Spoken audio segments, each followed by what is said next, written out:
Hello दोस्तों, स्वागत है आपके अपने यूट्यूब चैनल संदेश कैरियर पॉइंट पर। और आज हम आपको जो अभी आज पेपर हुआ सामान्य अध्ययन के अंतर्गत समीक्षा अधिकारी की उन प्रश्नों को लेकर आए हैं जो आपने अभी पेपर दिया होगा, या तो जिन लोगों ने नहीं दिया है तो उनके लिए भी थोड़ा इम्पोर्टेंट है, क्योंकि वो अपने पेपर और साथ साथ पेपर के पैटर्न को भी वो फॉलो करते रहें, समझते रहें कि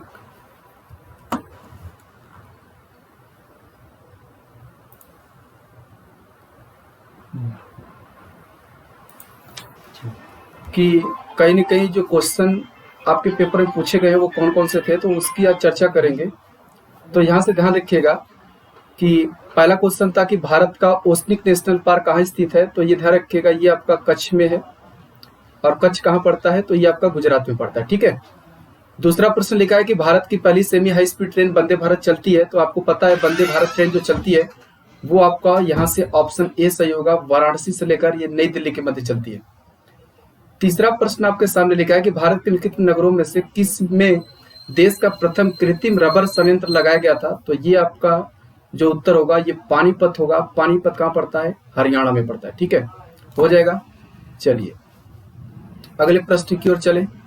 अगला प्रश्न आपके सामने लिखा है कि भारत की सबसे बड़ी तेल शोधनशाला कौन सी है, तो देखिए सबसे बड़ी अगर आप तेल शोधनशाला देखेंगे तो वर्तमान में तो देखिए पारादीप है। पारादीप आपका कहाँ पड़ता है, उड़ीसा में।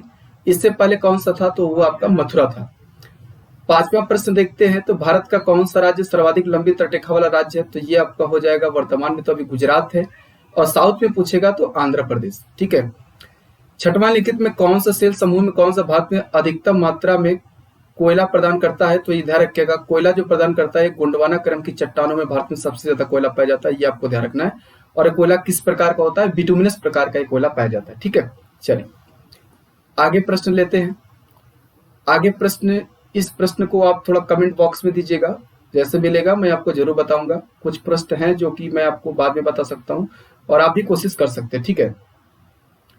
ये देखिए राम मंदिर ट्रस्ट से लेकर क्वेश्चन है, तो ध्यान रखिएगा राम मंदिर जो ट्रस्ट है उसकी अगर हम चर्चा करें तो यहाँ पर यह प्रश्न आपको उससे पूछा जा रहा है, तो सुमेलित करना नाम और पद से संबंधित है, तो इस प्रकार से ये आपका ऑप्शन बी सही होगा।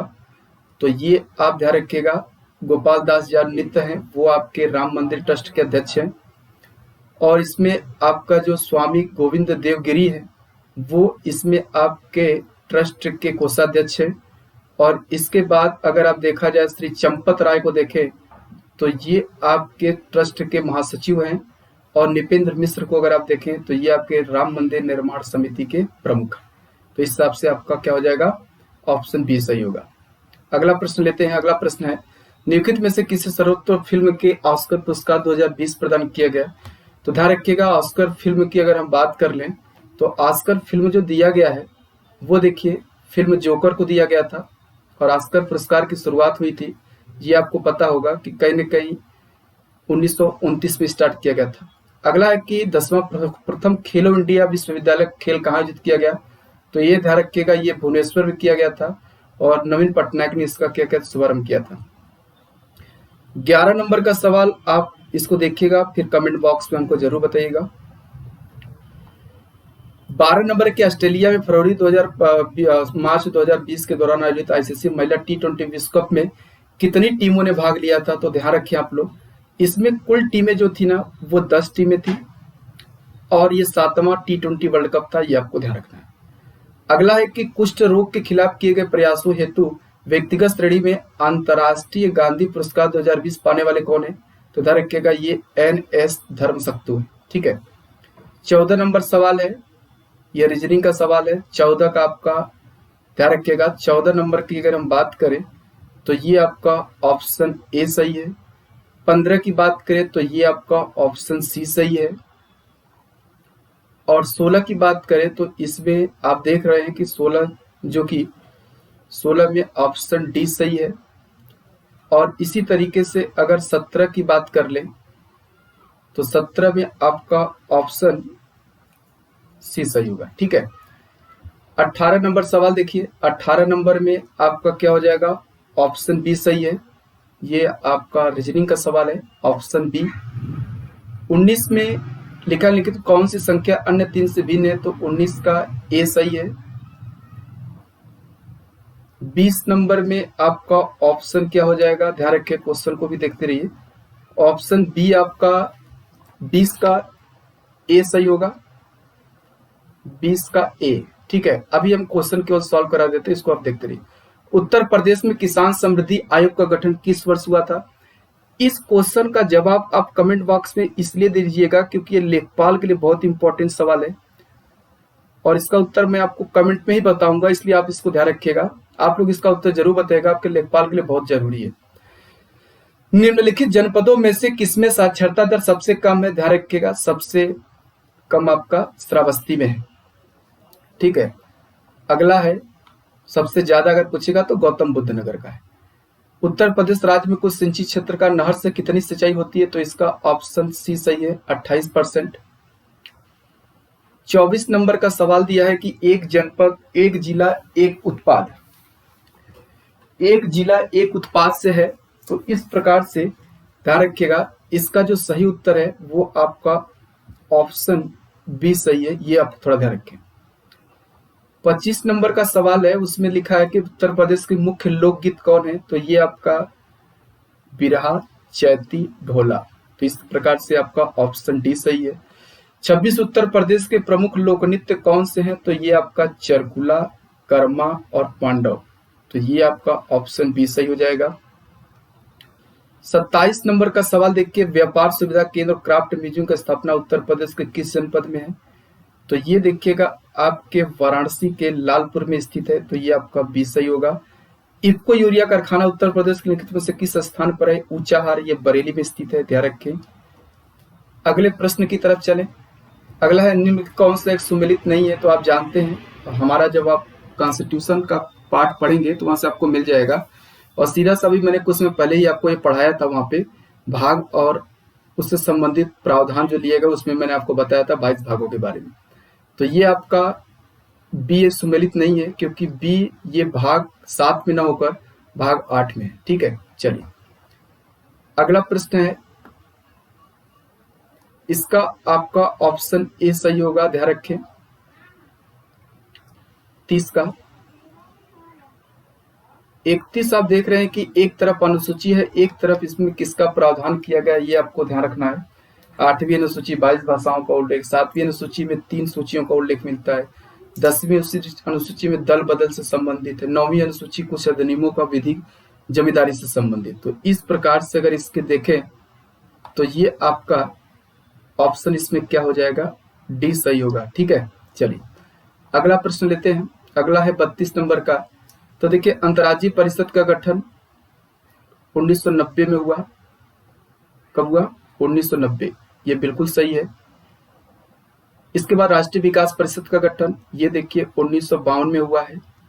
तो इस प्रकार से ये आपका बिल्कुल सही होगा, ये सुमेलित नहीं है। अगला प्रश्न है, जब एक देश का भुगतान, तो इस क्वेश्चन को भी मैं आपको कमेंट पे इसका रिप्लाई जरूर करूंगा, 33 और 34 का। ठीक है, चलिए डिफेंस एक्सपो और उसके स्थान को निम्नलिखित वर्षों के सुमेलित करना है। कब डिफेंस एक्सपो का सम्मेलन हुआ है और किस सन में और कहाँ हुआ था। ठीक है, तो ये आपको ध्यान रखना है। तो इस प्रकार से इसका जो सही उत्तर है ये आपका ऑप्शन डी सही होगा। 35 का 36 का लिखा है कि शिक्षा और संस्कृति और के, तो ये देखिए ये आपका कथन और कारण करके दिया है, तो इसमें आपका दोनों सही होगा, ए और दो दोनों सत्य हैं। 37 है, वांगला उत्सव निम्न से किस राज्य में मनाया जाता है? तो वांगला उत्सव आपको मालूम होना चाहिए कि ये आपका मिजोरम में है। जीवाश्म ईंधनों में एकमात्र ऊर्जा का चरम स्रोत है, तो आपको पता होना चाहिए कि ये आपका सूर्य होता है। अगला प्रश्न लेते हैं, परिस्थितिक तंत्र का प्रेरक बल होता है, तो ये आपका ध्यान रखिएगा, इसका राइट आंसर होगा सौर ऊर्जा, सोलर एनर्जी। 40 लिखित में से कौन सा लौह धातु के क्षयरोधक के लिए होता है? तो ये आपका ऑक्सीजन तथा नमी होगा। निम्नलिखित में से कौन सा पदार्थ पृथ्वी प्राकृतिक रूप से पाया जाने वाला सबसे कठोर है? वन लाइनर टाइप क्वेश्चन ध्यान रखिएगा, ये आपका हीरा हो जाएगा। महासागर में डूबी वस्तुओं की स्थिति जानने के लिए आपको पता है कि इसका प्रयोग करते हैं, सोनार का प्रयोग करते हैं। रामसर सम्मेलन बड़ा इंपॉर्टेंट सवाल है, ध्यान रखिएगा। ये रामसर सम्मेलन जलवायु के आपका आर्द्र भूमि संरक्षण को लेकर है, जो कि कैस्पियन सागर के तट पर स्थित है। ये भी सवाल पूछा गया है। तो ये 43 का हो जाएगा ऑप्शन डी। एक तरफ विटामिन दिया है, एक तरफ आपको ये दिया है कि कौन किसका स्रोत है। तो आपके हिसाब से अगर इसमें देखिएगा किसका कौन सा स्रोत है, तो अगर आप देखेंगे तो आपको ऑप्शन डी इसमें सही होगा। 45 से कि लाठी क्लब की स्थापना किसके द्वारा की गई थी, तो लाठी क्लब की स्थापना जो किया गया था वो लाला लाजपत राय के द्वारा किया गया था। इस प्रकार से ऑप्शन बी सही होगा। 46 नंबर देखिए कि ईश्वर के बारे में सोचने के लिए मेरे पास वक्त नहीं है, क्योंकि अभी इस धरती पर ही बहुत काम जानना है, किया जाना है। तो ये कथन किसका है, तो ये आपको पता होना चाहिए कि स्वामी दयानंद सरस्वती का है, जिन्होंने आर्य समाज की स्थापना किया था। 47 लिखित घटनाओं पर विचार कीजिए। क्लाइव का पुनः भारत आगमन, इलाहाबाद की संधि, बक्सर के, तो वारेन हेस्टिंग का भारत का गवर्नर जनरल। तो इस प्रकार से अगर आप देखेंगे तो इस प्रकार से आपका ऑप्शन बी सही होगा। 47 का बी फॉर बॉय होगा। 48 से सूची 1 को सूची 2 के साथ सुमेलित कीजिए तथा नीचे दिए गए कूट से सही उत्तर का चयन कीजिए। तो एक तरफ संधि दिया है और कौन सी संधि कब हुई है, तो इस हिसाब से 48 का जो उत्तर है वो आपका ऑप्शन बी सही है। रज्मनामा 49 नंबर लिखा है कि रज्मनामा किस ग्रंथ का फारसी अनुवाद है। तो आपको यह ध्यान रखना कि रज्मनामा महाभारत का फारसी में अनुवाद है, और ये रज्मनामा एक्चुअल में फारसी में अनुवाद कराया था अकबर ने। ठीक है। अगला प्रश्न है 50 नंबर, युद्ध के साथ कौन सुमेलित करना है क्रम से। तो इस हिसाब से अगर आप देखें तो ये आपका ऑप्शन बी सही होगा, ध्यान रखिएगा। 51 नंबर सवाल है कि घटना उसी हिसाब से बताना है। गांधी समझौता, पूना पैक्ट, पूर्ण राष्ट्रीय स्वतंत्रता की घोषणा और सविनय अवज्ञा आंदोलन। अगर आप इसको देखें तो क्रम से अगर व्यवस्थित करेंगे तो ये आपका ऑप्शन क्या होगा, ये सही होगा, ध्यान समझिएगा। अगला है इंडियन एसोसिएशन, मतलब ये है कि एक तरफ आपकी संस्था है, दूसरे तरफ इसके संस्थापक कि कौन किसका संस्थापना किया था। तो देखिए अगर इस हिसाब से देखें तो ऑप्शन ए सही होगा। 52 का ए सही है। 53 है कि इंपीरियल गजेटियर के संकलनकर्ता कौन थे, तो ये आप ध्यान रखिएगा, ऑप्शन बी सही इसमें, विलियम विल्सन हल्टर। 54 नंबर सवाल दिया है कि सर्वोच्च न्यायालय की स्थापना के संबंध में से कौन सा कथन सही है। तो देखिए इसमें केवल एक सही है, और हमने आपको बताया था भारत का संवैधानिक विकास पढ़ाया था, वहां बताया था 1773 के रेगुलेटिंग एक्ट के तहत 1774 में कलकत्ता के फोर्ट विलियम में सुप्रीम कोर्ट की स्थापना की गई थी। तो इस प्रकार से आपका ऑप्शन क्या होगा, तो ध्यान रखिए ऑप्शन ए आपका सही है। ठीक है। प्रमाणित बीज के थैलों पर प्रयोग किए जाने वाले टैग का रंग कैसा होता है, ध्यान रखिएगा, ये नीला होता है। 55 का ए होगा।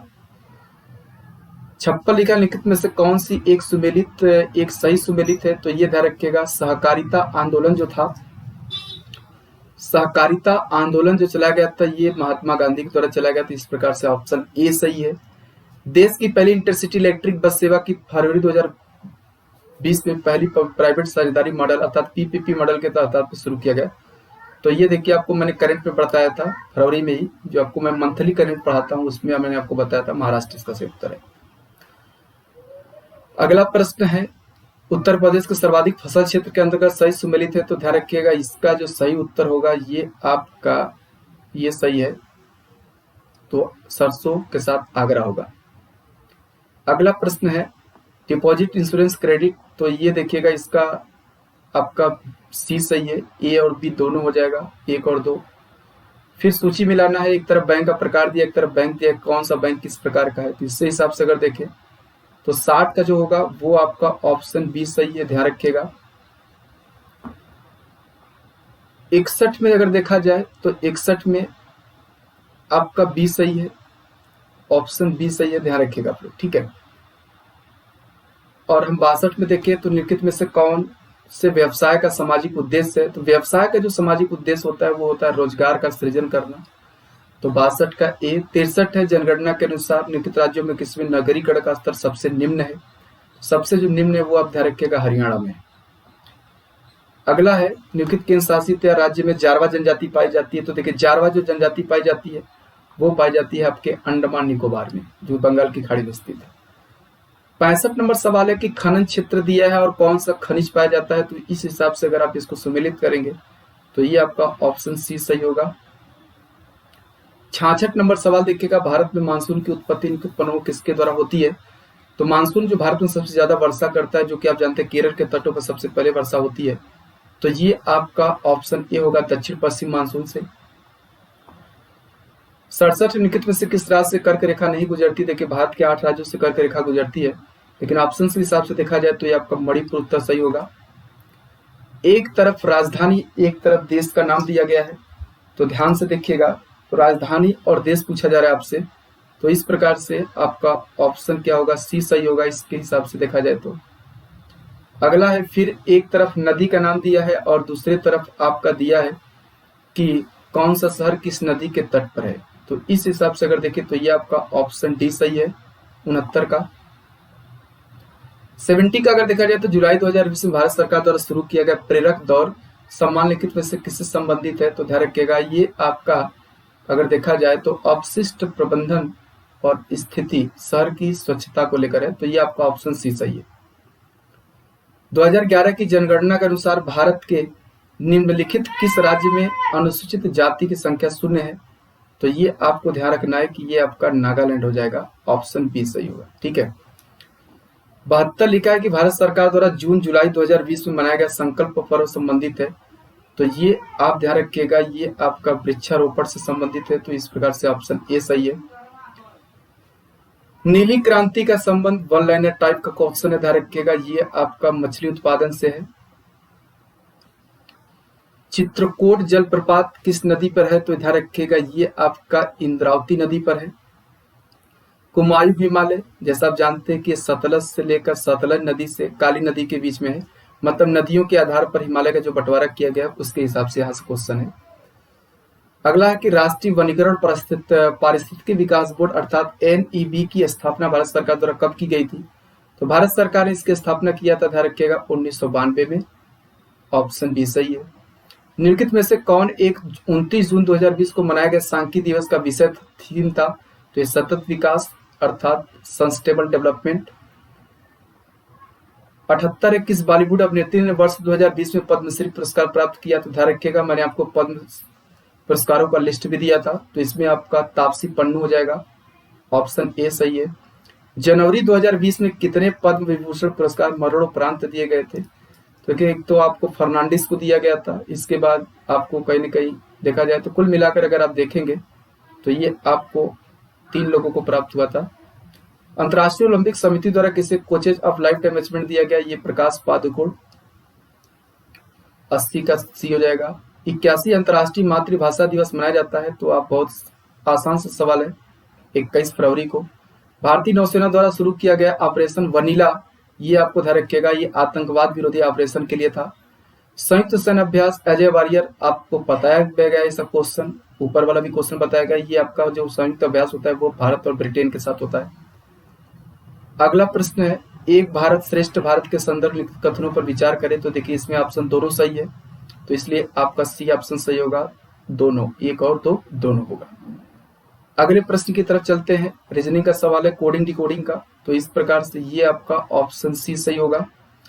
ये भी इसमें आपको देखेंगे तो लगाइएगा, इसमें आपको 1140 मिनट आएगा।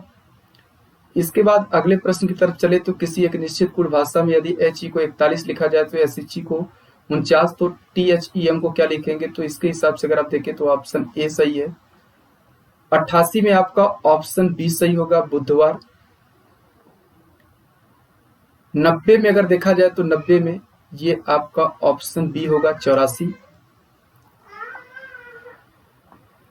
अंग्रेजी वर्णमाला के कितने बड़े अक्षरों के दर्पण में समान प्रतिबिंब होते हैं? ये आप कर लीजिएगा, या तो रीजनिंग वाले सर आपको सॉल्व करा देंगे। 92 का देखिए लिखा है कि लेदर टेक्नोलॉजी पार्क कहाँ स्थित है? ये आपका उन्नाव में स्थित है।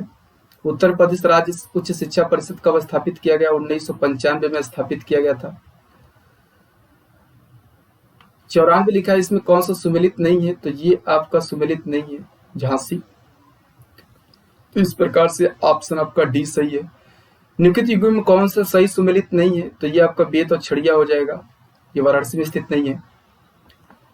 अगला प्रश्न है कि इसको आपको सुमेलित करना, एक तरफ मेला दिया है और आपको ये बताना है कि कौन सा मेला कहाँ लगता है। तो अगर आप पढ़े होंगे, ये आपको मैं बताया भी हूँ, आपको यूपी स्पेशल में जो बच्चे ऑफलाइन बैच में पढ़े हैं सब मैं आपको मेला कराया था वहाँ पे, तो ये आपका ऑप्शन सी सही होगा। 97 में लिखा है उत्तर प्रदेश में बुक्सा जनजाति कहाँ पाई जाती है। देखिए बुक्सा जनजाति आमतौर से उत्तराखंड में पाई जाती है। और अगर आपको पता है कि उत्तराखंड से हमारे कौन कौन से जिले लगते हैं तो वहां से सवाल आप सॉल्व कर सकते हैं। तो इसका राइट आंसर है ऑप्शन ए आपका बिजनौर होगा। उत्तर प्रदेश को कितने मुख्य कृषि जलवायु क्षेत्र में बांटा गया, ये वन लाइनर टाइप का क्वेश्चन है। 9। कार्यकारी न्यायाधीशों की नियुक्ति की जाती है, तो आपको ये ध्यान रखना है कार्यकारी न्यायाधीशों की जो नियुक्ति होती है वो सर्वोच्च न्यायालय द्वारा किया जाता है और 224 के तहत। अगले प्रश्न की तरफ चलते हैं। निम्नलिखित में से कौन भारतीय संविधान के अनुसार सही सुमेलित नहीं है। तो देखिए ये आपका ऑप्शन डी सुमेलित नहीं है, भाग दिया और कौन से भाग में किसका उल्लेख है सब पढ़ाया गया है, आप पढ़े रहेंगे तब समझ में आएगा। ये तो अभी मैंने एपिसोड 15 में आपको क्वेश्चन कराया था अनुच्छेद 22 को, जो फंडामेंटल राइट्स पढ़ाया था वहां आपको मैं 22 तक पढ़ा के छोड़ा हूँ और जाकर आप देख सकते हैं वहां से। तो ये आपका ऑप्शन बी सही है। ये 23 में ना है, 23 में आपको शोषण के विरुद्ध अधिकार, जिसमें आपको पता है बलात्श्रम का निषेध किया गया, तो ये आपका 101 का बी सही हो जाएगा। 102 जो लिखा है WTO के अंतर्गत सरकारी न्यूनतम समर्थन मूल्य बाजार मूल्य के अंतर से जब सीधे किसानों को भुगतान किया जाता है उसे क्या कहते हैं। नीला बॉक्स सहायिका कहते हैं, इसको ध्यान रखिएगा, ये आपका ऑप्शन ए सही है। हाल ही में घोषित केंद्रीय बजट 2020-21 में से किस बजट आवंटन 2019-20 की तुलना में कम हुआ था। तो इसमें आपको ध्यान रखिएगा ये आपका मनरेगा होगा। अब ये इकोनॉमी में आपको मैं पढ़ाया था, देखिए इन्फ्लेशन की समस्या क्या होती है, तो वहां से अगर आप प्राप्त कर सकते हैं तो इसमें आपका 1, 2, 3 होगा, बी ऑप्शन सही है। 105 का क्वेश्चन है भारतीय राष्ट्रीय कैलेंडर का प्रथम महीना कौन सा होता है। तो आपको पता होना चाहिए इसका जो पहला महीना होता है चैत होता है और अंतिम महीना फाल्गुन होता है, तो ये आपका चैत हो जाएगा। नवरात्रि को सरस्वती पूजा के रूप में राज्य में किस मनाया जाता है, तो ये आपका केरला में मनाया जाता है। 107 नंबर का सवाल जो दिया है कि भारतीय संस्कृति पोर्टल के संबंध में निम्न कथनों पर विचार करें, तो इसमें आपका केवल 2 सही है। वायुमंडल की लंबवत संरचना में सबसे निचली सतह कौन होती है। तो ध्यान रखिएगा इसमें आपका ट्रोपोस्फियर क्षोमंडल। देखिए अम्लों में किस अम्ल का प्रयोग कार्बन बैटरियों में किया जाता है, तो ये आपका H2SO4 सल्फ्यूरिक अम्ल। आलू के चिप्स प्लास्टिक के थैलों में संकलित किए जाते हैं, जैसे देखते होंगे आलू का जो चिप्स होता है उस फूला होता है पैकेट में, तो ये नाइट्रोजन के कारण होता है। अगला है कि ठोस अशुद्धियों को शुद्धिकरण के लिए निम्नलिखित में से कौन सी प्रक्रिया उपयोगी नहीं है। तो ये ध्यान रखिएगा ये आपका क्रिस्टलीकरण है। सफेद प्रकाश में उपस्थित निम्नलिखित रंगों में कौन सा रंग शीशा के प्रिज्म द्वारा सबसे कम विचलित होता है, तो ये आपका लाल हो जाएगा। हींग प्राप्त की जाती है, हींग जो प्राप्त की जाती है वो आपको पता होना चाहिए कि जड़ों के निष्कर्षण से प्राप्त की जाती है, इसलिए ऑप्शन बी सही होगा। त्रिकोष्ठी हृदय पाया जाता है, एम्फीबियम पाया जाता है, मेढक इसका सबसे अच्छा उदाहरण है, उसमें 3 हृदय कोष्ठ पाए जाते हैं। हल्दी घाटी के युद्ध में महाराणा प्रताप के अलावा राजपूत सेना का सेनापति कौन था, तो ये ध्यान रखिएगा हकीम सूर। 116 क्वेश्चन का ऑप्शन ए सही होगा, ध्यान रखिएगा ये गलत है, इनकी बेहतर नौसैनिक शक्ति नहीं थी। 117 नंबर देखिएगा तो इसमें आपका बी सही हो जाएगा, ऑप्शन बी होगा। 118 में देखेंगे तो ये आपका जनजाति विद्रोह है, कब हुआ था, तो ये आपको इसके हिसाब से मिलाएगा, तो ऑप्शन बी सही होगा। 119 में देखेंगे तो लिखा है कि दिल्ली सल्तनत के किस शासक ने अपनी आप को खलीफा घोषित कर दिया था, तो ये होगा आपका मुबारक खिलजी, ध्यान रखिएगा। अगला प्रश्न है निम्नलिखित में कौन आजाद हिंद फौज से जुड़े हुए नहीं थे। तो देखिए इसका प्रश्न का भी उत्तर आप कमेंट बॉक्स में दीजिएगा और अगर मुझे प्राप्त होता है तो मैं आपको जरूर बताऊंगा। 1942 के भारत छोड़ो आंदोलन के बारे में निम्नलिखित में से कौन सा कथन सत्य नहीं है, तो ये आपका ऑप्शन डी सही होगा। निम्नलिखित अधिनियमों में से किसके द्वारा भारत काउंसिल को समाप्त किया गया था। देखिए मैं आपको भारतीय संवैधानिक विकास पढ़ाया था, उसमें आपका ऑप्शन सी सही होगा। कालक्रम के हिसाब से इसको व्यवस्थित करना है कि कौन का प्रस्ताव कब आया था, तो ये ध्यान रखिएगा इसमें आपका ऑप्शन बी सही है 123 का। 124 पे देखें तो लिखित में से कौन सा सुमेलित नहीं है, तो आपको पता होगा भारतीय स्वतंत्रता आंदोलन से संबंधित महत्वपूर्ण पत्र पत्रिकाएं पुस्तकें पढ़ेंगे, तो इसके ये जो आपका ऑप्शन बी दिख रहा है ना, ये आपका इसके जो थे वो थे, आपको पता होना चाहिए कहीं ना कहीं डॉक्टर भीमराव अम्बेडकर, तो ये आपका सही होगा, ऑप्शन बी सही हो जाएगा। इसके बाद अगले प्रश्न की तरफ चले। 125 नंबर का सवाल है कि लिखित में कौन सुमेलित नहीं है। तो आप जैसे जानते हैं कि जो बथुआ होता है वो किसके साथ होता है, तो बथुआ आप ध्यान रखिएगा, कभी भी आप गाँव के रहने वाले इतना तो पता होना चाहिए। बथुआ जो होता है वो किसके साथ होता है, वो गेहूं के साथ होता है। किसके साथ? गेहूं के साथ। तो ये आपका ऑप्शन बी सही होगा। अगला प्रश्न है, इसमें आपको मौसम के हिसाब से फसल को बताना है। तो इस हिसाब से अगर आप देखें तो ऑप्शन बी सही होगा। कौन सी फसल कब की है, तो ये आप थोड़ा देखते रहिएगा, बढ़िया प्रश्न है, ज्यादा कठिन नहीं है। फॉर्च्यून इंडिया की 500 कंपनियों की सूची के अनुसार 2019 में सबसे बड़ी निगम कंपनी कौन सी थी, तो आपको ये ध्यान रखना है, ये आपकी रिलायंस है। दूसरे नंबर की इंडियन ऑयल कॉर्पोरेशन है, ध्यान रखिएगा, ये दूसरे नंबर की है, जबकि ये पहले नंबर पे आपकी कौन आती है, रिलायंस इंडस्ट्रीज। इसमें आपका 128 का तीनों सही है। 2019 की जीडीपी के हिसाब से पूछा जा रहा है। 129 में अगर आप देखिए तो ऑप्शन ए सही कर सकते हैं, ए सही हो जाएगा। डिफेंस एक्सपो से 2 प्रश्न पूछे गए थे। अब यहाँ पे आपको कर बताना है कि कौन सा कर कितना % लगता है, तो इस हिसाब से देखिएगा तो आपका 130 का जो होगा ऑप्शन सी सही होगा। जेनेटिक उद्योग का मतलब है कि ध्यान रखिएगा, जेनेटिक उद्योग में सम्मिलित मतलब सेल का ट्रांसफर किया जाता है। तो ये जेनेटिक कोड में जो आता है एग्रीकल्चर से संबंधित है, ठीक है। तो ये आपका ऑप्शन ए सही हो जाएगा।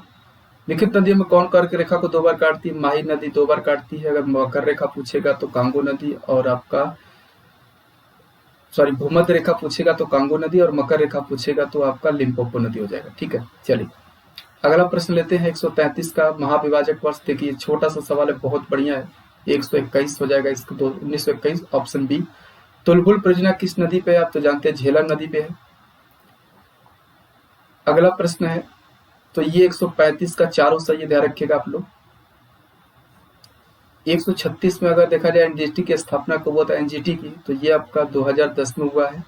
136 137 पे लिखा लॉ इसका क्षेत्र दे दिया है और एक तरफ देश का नाम दे दिया, तो ध्यान रखिएगा जर्मनी है। नारमंडी जो पड़ता है ये ध्यान रखिएगा, ये आपका फ्रांस पे पड़ता है, न कि आपके जर्मनी पड़ता है, ठीक है।